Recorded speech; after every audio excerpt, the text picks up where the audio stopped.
Hello, and welcome to another solo episode of the Many Faces of Cancer podcast. I'm really excited to talk to you guys about this today because going through my whole cancer journey, the one thing, well, there were many things, but the one thing that was really, really important to me that helped me get through from a mental standpoint as well as a physical standpoint, help me get through my treatments, help me get through all the negative stuff coming at me about going on this journey was exercise. So much so that I turned it into a career as a cancer exercise specialist, working with other people going through cancer and coming out of cancer treatments to help get their health back, their strength back, and feeling like themselves again. And so I want to talk to you a little bit today about exercise in general, but specifically walking. Okay. Walking, the benefits of walking are just almost incalculable. There are so many benefits to going for a walk, whether you are going through cancer or you just want to be healthier. I walk every day, whether it's on a treadmill or outside. I live in Colorado and I'm kind of a fair weather walker. So I don't like to walk outside when it is 20 degrees or there is 6 inches of snow. I fell on the ice a couple of years ago and I broke my kneecap and had to go through 2 surgeries, about 9 months of rehab, and I still don't have 100% of the strength back in my quadricep muscle on that leg. So I am not a big fan of ice. I tend to be a little bit PTSD or at least super careful whenever I see ice on the road. In the wintertime, I walk on a treadmill. In the spring, summer, fall, I walk outside. And when I was going through my training to become a cancer exercise specialist and learning about all of the different types of cancers, all of the different treatments, all of the different recoveries, the one thing that was consistent throughout every single cancer was walking. So no matter what kind of cancer you were going through or went through, as soon as you could get back up on your feet, walking was recommended to start getting things moving again. Now, I'm just going to go through a few of the overall benefits of regular walking, regular exercise. There are so many more. So just a few of them. Walking can help lower your blood pressure. It can help improve your digestion. It helps to increase your energy level, improve your sleep, lower your stress, helps you to maintain a healthy weight, helps you decrease your fatigue, and helps to improve your balance and coordination. Okay, that's just a few of the many benefits of walking. Now, again, you can walk outside.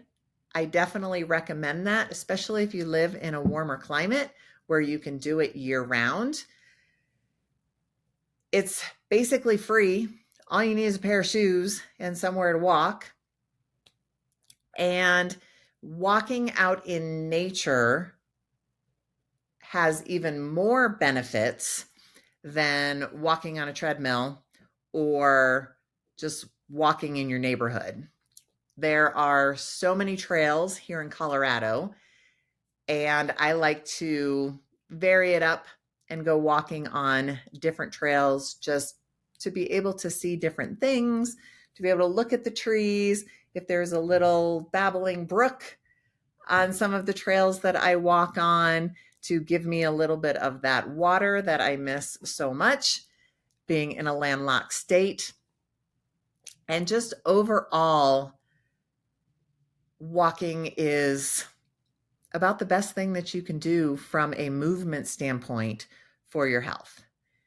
Now, the American Cancer Society, all of the CDC, all of them recommend 150 minutes of cardiovascular exercise per week. Now that's 30 minutes, 5 times a week. 150 minutes sounds like so much, but it's really not when you break it down. So you can go for 20 minutes, 7 days a week, 30 minutes, 5 days a week. I recommend a little bit every day. And there are a bunch of ways that you can start incorporating this into your daily life. One thing that I really recommend is after every meal to take a 10 to 15 minute walk.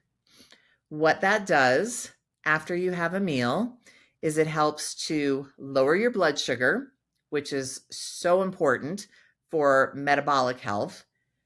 It helps to improve your digestion of that meal, and it helps to increase your metabolism if you're going for a walk. Now, you don't have to walk at 4 miles an hour.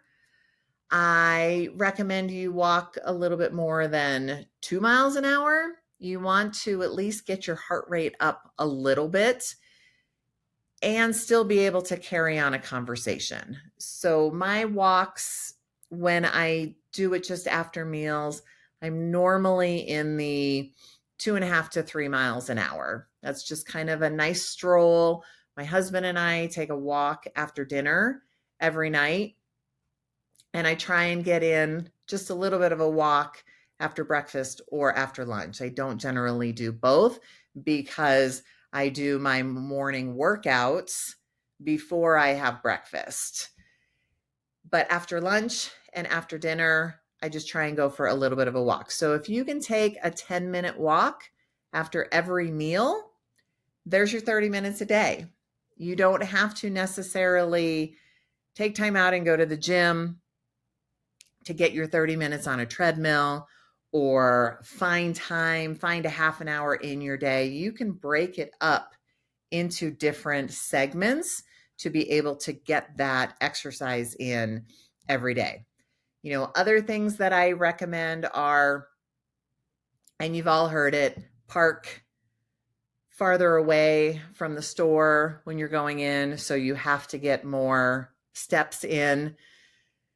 One of the things that I love is if I'm going to the grocery store or I'm going to the mall. Yes, some of us still have malls here and there. What I will do is I will take a lap around the grocery store before I grab my cart and start shopping. So that's an extra 3 or 4 minutes, or however big your grocery store is, before you start your shopping. I actually love in the wintertime, instead of going to the gym and walking on a treadmill, I'll go to the mall and I will do a couple of laps around the mall. And then I go a little bit faster. You know, I'll go 3, maybe a little bit more than 3 miles an hour, just to get that pace up a little bit. And I'm walking versus kind of walking in place, which you do on a treadmill. I'm actually walking, but I get to be inside where it is climate controlled. The other thing is, if you go to Starbucks in the mornings, or whenever you go to Starbucks to get your coffee, or if you have to go to the bank, instead of going to the drive-through, park and walk inside. Like, anywhere that you can get those extra steps in your day is going to be beneficial for your health. And all of the things that I talked about, as well as many, many, many, many more. Now, if you are going through cancer treatment, if you are going through radiation or going through chemo, I know that sometimes it's really, really hard to make yourself do some activity, right? One of the major side effects of radiation and chemo is fatigue. And you just want to lay in bed or lay on the couch because you feel like crap and you don't want to do anything. I totally get it. What I will say is, though it sounds counterintuitive, exercise helps to reduce fatigue. So I know the last thing you want to do is get off your butt and go do something, but it is probably the best thing that you can do when you are feeling fatigued is to get up and go for a walk. And again, you can go for a walk at 2.5 miles an hour. You don't have to run, but just moving helps to reduce your level of fatigue.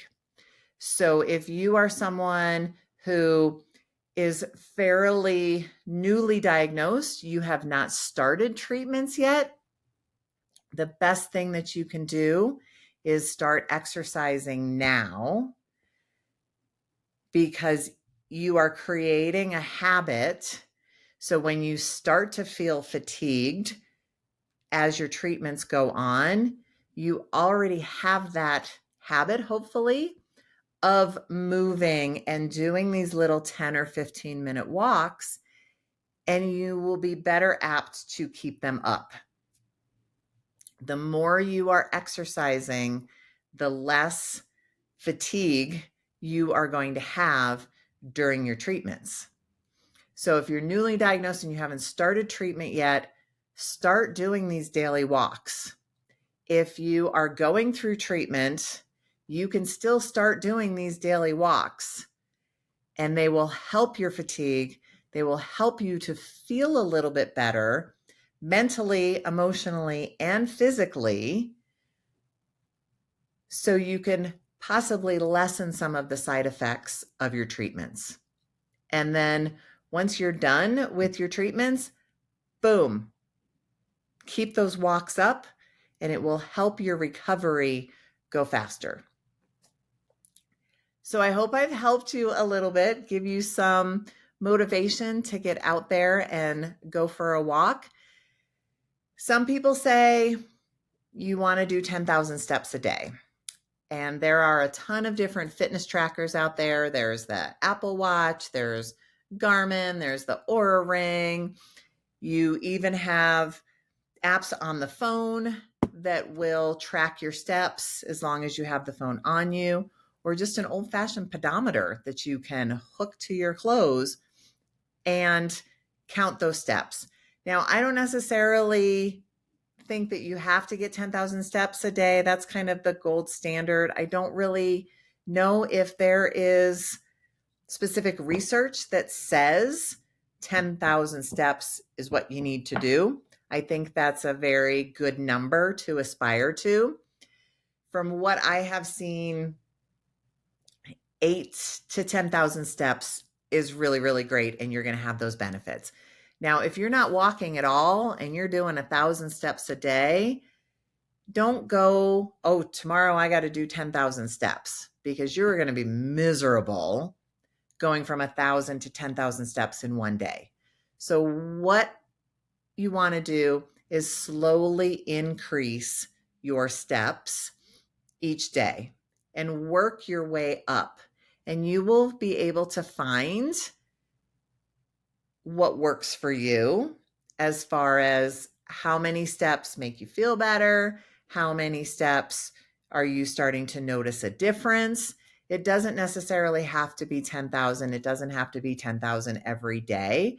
That's kind of something to aspire to.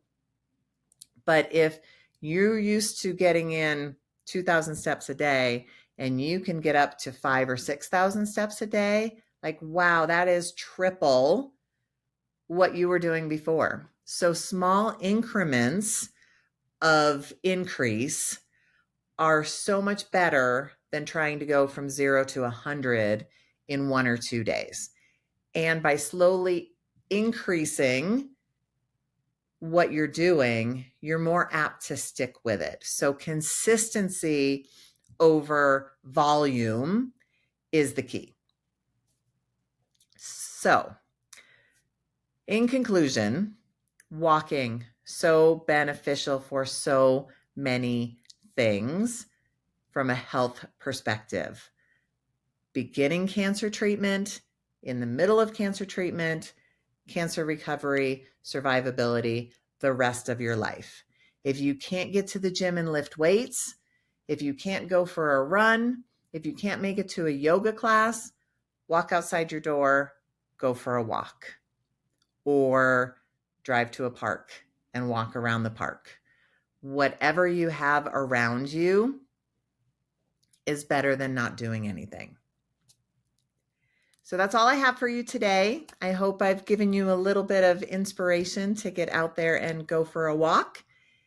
And if you have any questions about this, please feel free to reach out to me. You can reach out to me on Instagram, email, text.